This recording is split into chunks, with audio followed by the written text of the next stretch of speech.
made against him. However, there is an additional aspect to the request to disqualify Karim Khan.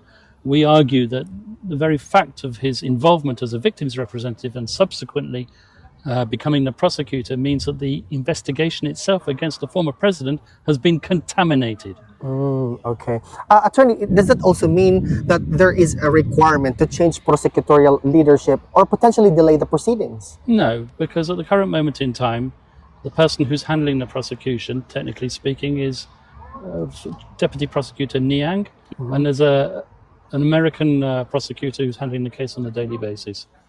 Attorney Kaufman, media outlets have been criticized for inaccurate or negligent reporting on these proceedings, particularly on sensitive matters.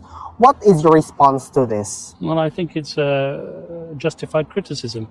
People jump to conclusions on the basis of what they see on the website.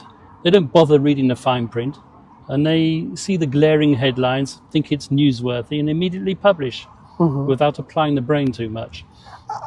Do you believe that such reporting could prejudice public opinion or even affect the fairness of the proceedings? Sometimes it's liable to do so, indeed, yeah.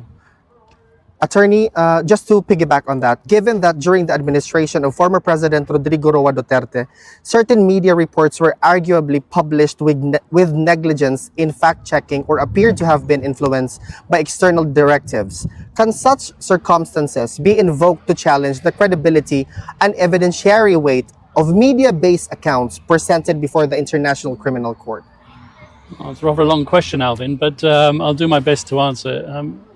It's quite well known that at the International Criminal Court, cases start off on the basis of media reports. And in fact, one of the criticisms leveled at the prosecution in the past has been a heavy reliance on open source materials. In the present case, there has been obviously a large amount of media involvement. There's also been, however, a large amount of civil society organizations involved, victims' representations. The prosecution here have gathered substantial evidence, it must be said. So the case against the former president isn't totally relying on media material. I can put it that way. Attorney, in your recent submission on the organization of the confirmation of charges hearing, you indicated that you will have 30 minutes for your opening statement, 3 to 4 hours to address legal issues, and then 30 minutes for your closing. Could you share how you are preparing for this, especially in terms of structuring legal arguments and emphasizing key defenses? Well, I'm sorry I'm not going to litigate the case here in a media interview. However, the prosecution and the victims today have published their anticipated schedule for the confirmation of